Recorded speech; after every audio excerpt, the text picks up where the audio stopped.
తెలంగాణ మంత్రివర్గంలో బంజారాలకు సముచిత స్థానం కల్పించాలని, అదేవిధంగా బంజారా తాండాల అభివృద్ధికి ప్రత్యేక కార్పొరేషన్ ఏర్పాటు చేయాలని, భూమి లేని నిరుపేద గిరిజనులకు 3 ఎకరాల భూమిని ఇవ్వాలని, అదేవిధంగా రాజ్యాంగబద్ధమైన పదవుల్లో మరియు నామినేటెడ్ పదవుల్లో బంజారాలకు ప్రాధాన్యత కల్పించాలని బంజారాల state coordinator Venkatesh Chauhan demand చేశారు. ఏదైతే ఆదివారం హోటల్ టూరిజం ప్లాజాలో జరిగినటువంటి బంజారా ఆత్మీయ సమ్మేళనంలో పెద్ద ఎత్తున బంజారాలకు సంబంధించినటువంటి ఎమ్మెల్యేలు కావచ్చు, అదేవిధంగా ఉద్యోగులు కావచ్చు, మేధావులు కావచ్చు, ప్రజాప్రతినిధులు పెద్ద సంఖ్యలో హాజరై రాబోయే కాలంలో బంజారాలను ఏ విధంగా, బంజారాల హక్కుల కోసం ఏ విధంగా కొట్లాడాలి, బంజారాల యొక్క హక్కులను ఏ విధంగా సాధించాలనే దానిపైన పెద్ద ఎత్తున చర్చించడం అయితే జరిగింది. 56 నుంచి 76 వరకు మనము నష్టపోయినాం రిజర్వేషన్లు రాకుండా. ఆ రిజర్వేషన్లు కల్పించినటువంటి మాతా ఇందిరాగాంధీ కాంగ్రెస్ పార్టీ, మాతా ఇందిరాగాంధీకి కాంగ్రెస్ పార్టీకి మనం ఈ రోజు ధన్యవాద తీర్మానం తెలియజేయాలి. నెక్స్ట్ రామ్దాస్ నాయక్, భక్త రామదాస్, ఆయన గురించి మనం ప్రత్యేకంగా మనం చెప్పుకోవాలి. భక్త రామదాసు గారి దగ్గరలోనే వారి జన్మస్థలం, అక్కడే ఎన్నికైనారు. తదుపరి బాలునాయక్ ఏమో అసెంబ్లీలో 2 సార్లు చూసిన స్పీకర్ స్థానంలో కూర్చొని మాట్లాడుతుంటే ధారాళంగా మాట్లాడింది, మనందరికి తెలిసిందే. అదే రకంగా Ramachandra Nayak is a successful doctor for operations. ఉన్నది 200 పార్లమెంట్ సీట్లు ఉన్నాం, 1000 అసెంబ్లీలో ఉన్నాం.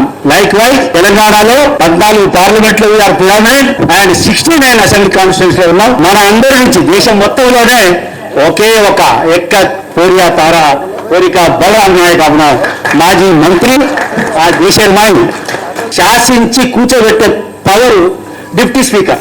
అసెంబ్లీ అప్రూవ్ చేసింది 18 లక్షల కోట్లు, అప్పు తెచ్చింది 7 లక్షల కోట్లు, మొత్తం 25 లక్షల కోట్లు. దాంట్లో 10% కదా 2,50,000 కోట్లు ఆగ్రఫిష. గిరిజనులు 100% ఉంటే వాటిలో 80% కంటే పైన బంజారాలే ఉన్నారు. కాబట్టి క్యాబినెట్ లో బంజారాలకు స్థానం కల్పించాలని సభ నుంచి ఏక గిన్నెల్లో తీర్మానం చేయాలని అందరూ గట్టిగా చెప్పట్లేదు.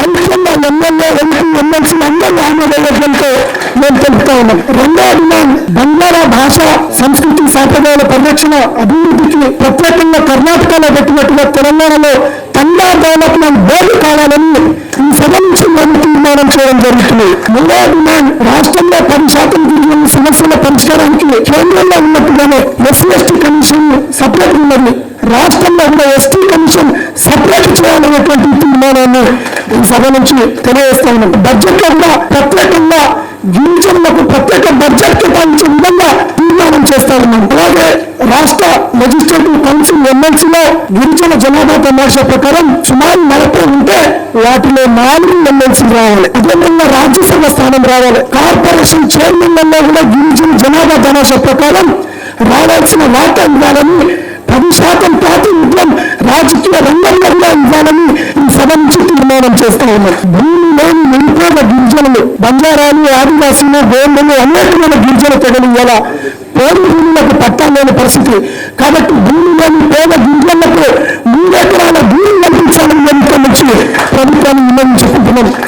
అలాగే 7వ చివరికి తండాలను గ్రామ పంచాయతీ చేసారు, కానీ ఇప్పటికీ రెవెన్యూ గ్రామ పంచాయతీలు లేవు. ఇప్పటికీ డ్రైనేజీ, వాటర్, కరెంటు, చదువు, బడి, గుడి ఏమీ లేని పరిస్థితి, అసలు నిధులు లేవు. కాబట్టి తండాలను రెవెన్యూ గ్రామ పంచాయతీగా చేయాలని ఇక్కడి నుంచి మేము డిమాండ్ చేస్తా ఉన్నాం. రవీంద్ర నాయక్ గారు పెద్దలు పూజ్యులు అన్నట్టు ఆయన రిజర్వేషన్ లో ఎంతో పోరాటం చేశారు. జగన్ నాయక్ గారు చేశారు, ఇలావత్ అమర్ సింగ్ గారు చేశారు, స్వామి నాయక్ గారు చేశారు. కానీ రవీంద్ర నాయక్ గారు కూడా ముందు బడి రమణీ నాయకు, వాగ్య నాయకు వాళ్ళందరినీ కూడా తీసుకుపోయి ఆ కాలంలో వాళ్ళు సాధించారు రిజర్వేషన్. రవీంద్ర నాయక్ గారు కూడా చాలా కష్టపడ్డారు, వారితో పాటు అందరూ కూడా కష్టపడ్డారు. రవీంద్ర నాయక్ గారు ముందుబడి కష్టపడి చేసినందుకు మన జాతి తరపు నుంచి, తెలంగాణ తరపు నుంచి వారికి నేను ధన్యవాదాలు. అదే విధంగా మా జగన్ నాయక్ గారు, అదే విధంగా ఆ రోజుల్లో మంత్రిగా ఉన్నప్పుడు వాళ్ళు చేసిన కృషులు కూడా ఎన్నో ఉన్నాయి, వాళ్ళు చేశారు. ST/SC సబ్ ప్లాన్ కానీ అవన్నీ కూడా వాళ్ళు పోరాడుతూనే ముందుకొచ్చి తర్వాత వారికి మనకు ఉపయోగంలో జరిగింది. हमारे जब तक 8th शेड्यूल में नहीं मिला हम रुकने का ही नहीं है. हम कैसा बात करते करें, 12 करोड़ 13 करोड़ का पॉपुलेशन है भारत में. एक ही लैंग्वेज है, सिर्फ बंजारा कम्युनिटीज है, एक ही लैंग्वेज बात करने वाला. हमारे कम्युनिटी को जो आप 8th शेड्यूल में नहीं मिला है तो आप क्या कर रहे भारत में. ఇవాళ రేవంత్ రెడ్డి కూడా నేను ఒకటే మాట అన్నా, సార్ ఈ మెస్ ఛార్జీలు పెంచండి అంటే, కాస్మెటిక్ మెస్ ఛార్జీలు పెంచండి సార్ అంటే. కాస్మెటిక్ ఎందుకు అంటే వారి బెడ్ షీట్స్, వాళ్ళ డ్రెస్లు. కాస్మెటిక్ అంటే ఒకటే ఇదే కాదు, సబ్బులు, హీట్ వాటర్, డెటాలు ఇవన్నీ కూడా కావాలి సార్. కాస్మెటిక్ తో సార్ మెస్ ఛార్జ్ పెంచుంటే ఇవాళ హాయిగా ఆయన అర్థం చేసుకొని గౌరవనీయ ముఖ్యమంత్రి గారు అర్థం చేసుకొని కాస్మెటిక్ మెస్ ఛార్జ్ పెంచారు. ఆ లాభం ఎక్కువ ఎవరికి జరిగిందంటే మీరు బంజారాలకే జరిగింది. ప్రతి ఇంటికి 6 kg బియ్యం ఒక్కరికి ఇస్తున్నారు, అది కూడా ఎక్కువ బంజారాలకే లాభం జరిగింది. రేషన్ కార్డు కానీ బంజారాలకే లాభం జరిగింది అందరికీ. అయినా మళ్ళా నేను ఒకటే మొన్నది కూడా చెప్తున్నా, మీరు ఎస్టీ ఎస్సీలకు ఆదివాసులకు అపాయింట్ చేసి సార్ కాంట్రాక్ట్ బేసిస్ కార్డు మాకు మాత్రం చేస్తే వాళ్ళ జీవితాలకు కరెక్ట్ కాదు మూలం. ఎందుకంటే వాళ్ళ ఫ్యామిలీ పూర్. కాంట్రాక్ట్ బేసిస్ లో ఉన్న వాళ్ళకు మీరు పెద్ద పెద్ద జాబ్స్ లకు వచ్చేటోళ్ళకి ఇవ్వండి, కానీ మా వాళ్ళకు చిన్న జాబ్స్ ఉన్న వాళ్ళకు హాస్టల్ కుక్కర్స్ కు వర్కర్స్ కు చేసేటోళ్ళకు మాత్రం మీరు రెగ్యులర్ అపాయింట్మెంట్ ఇస్తేనే బాగుంటుందని కూడా నేను అడుగుతున్నా. బడ్జెట్ లోపం ఉంది బలరామన్న, కొంచెం ఎంపీ సార్ అది కూడా చేసే ప్రయత్నం చేద్దామని కూడా అన్నారు. ఎందుకంటే హాస్టల్ 20 సంవత్సరాల నుంచి వర్కర్ గా పనిచేస్తున్నాడు మంత్రిగా ఉన్నప్పటి నుంచి, వాళ్ళకి ఇంతవరకు పర్మనెంట్ కాలే. కాబట్టి నాకు బాధాకరం కలిగించి వాళ్ళ గురించి కూడా నేను అడగడం జరిగింది. మేము కూడా అన్ని వదిలేసి ఇక్కడ వచ్చిన తర్వాత మేము ముందుకు పోవాల్సిందే తప్ప మళ్ళీ ఇంట్లో కూర్చునే పరిస్థితి ఉండదు. కాబట్టి మాకు ఒక ఇన్సెక్యూరిటీ ఉంటుంది. అంటే నేను ఉపన్యాసం చేయట్లే, మనందరం మన వాళ్ళే ఉన్నాం కాబట్టి చెప్తాం. ఆ ఇన్సెక్యూరిటీ మీరు పోగొడితే ఎక్కడికైనా మేము ఫైట్ చేయడానికి మేము సిద్ధంగా ఉంటాం. రెండవది, గతంలో తండా గ్రామ పంచాయతీ చేయాలని నేను డిమాండ్ ఉండే. ఇవాళ తండా గ్రామ పంచాయతీ చేసిన తర్వాత 400 ఓట్లు 350 ఓట్లు మా రాకేష్ వాళ్ళ తండా, మా తండా ఒకటి గ్రామ పంచాయతీ 380 ఓట్లు. కనుక 15-20 లక్షలు ఖర్చు అవుతుంది సర్పంచ్కి. ఇలాంటి చేసుకోవాల్సిన తండాల్లో 20 లక్షలు ఖర్చు పెట్టి ఆయనకి 2 లక్షల పని కూడా కావాలి. 2 లక్షల పని కాకపోవడం కాకుండా అమ్ముకుని ఆస్తులు అమ్ముకొని అప్పుల పాలై మా జడ్పీటీసీ మా సోదరుడు సొంత చిన్న కొడుకు జడ్పీటీసీ తెలుగు అయిన తర్వాత తండవంశంగా ఆస్తులు వేసినాకు తెలుగు భరవుతుంది. అంటే మన దాంట్లో ఆర్థిక ఫైనాన్షియల్ ప్లానింగ్ ఉండదు, ఆ డిసిప్లిన్ ఉండదు. కానీ ప్రెస్టేజ్ పోయి తండాలలో ఫైనాన్షియల్ లాస్ అవుతుంది. దాదాపు ఇప్పుడు గతంలో మా కాన్స్టిట్యున్సీ 96 గ్రామ పంచాయతీ అయితే ఇప్పుడు 182. అయితే 96 ప్లస్ 6 అంటే 86 తండాలు 103 గ్రామ పంచాయతీలు. నేను చెప్పిన వాళ్ళు ఒప్పుకోరు, పోటీ చేయకుండా కూడా వాళ్ళు ఒప్పుకోరు. పోటీ చేయకుండా పోటీ పరిస్థితి ఏంటంటే ఫైనాన్షియల్ ఆధ్వర్యం తప్ప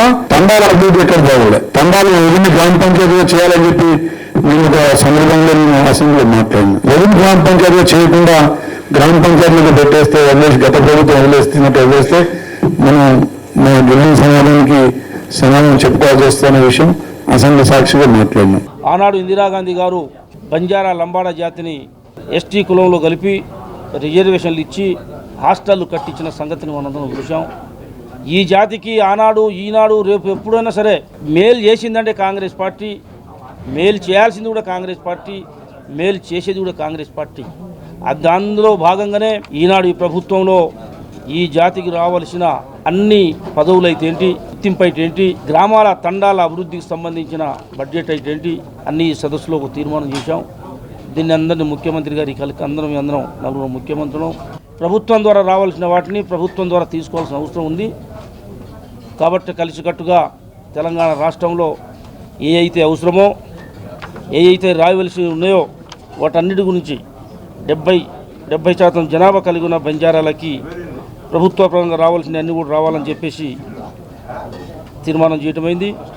ఒక పాయింట్ మీద నేను ఇవాళ మీతో పంచుకోవాలనుకున్నాను ఏంటంటే, మనకున్నటువంటి సహజ వనరుల్లో నీరు, నేల, మానవ వనరులు వీటన్నింటిలో కూడా అందరికీ సమానమైనటువంటి వాటా రావాల్సినటువంటి న్యాచురల్ జస్టిస్ అది ఉంది.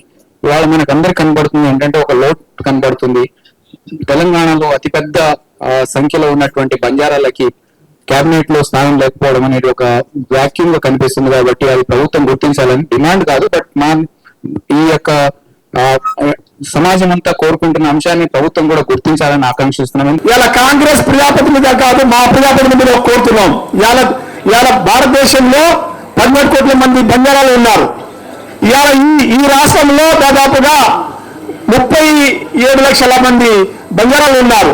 ఇవాళ ఏం కోరుకుంటున్నారంటే, ఇవాళ వ్యవసాయ కూలీలు కానీ, రైతులు కానీ, కార్మికులు కానీ, మధ్య ప్రజలు కానీ, చిన్న చిన్న వ్యాపారస్తులు కానీ, ఉద్యోగస్తులు కానీ అందరూ కూడా ఏంటంటే మా జాతికి ఇవాళ అవమానం జరుగుతుంది, మా జాతిని తక్కువగా చూస్తున్నారు, మా జాతిని గౌరవిస్తలేరు అనేటువంటి ఒక ఫీలింగ్ మాత్రం లోపల చాలా బలంగా ఉంది సార్. మీరు వినాలి సార్, చాలా బలంగా ఉంది. ఆ భూమిని తీసుకుపోవాల్సిన బాధ్యత మీ ప్రజాపతి మీద ఉంది.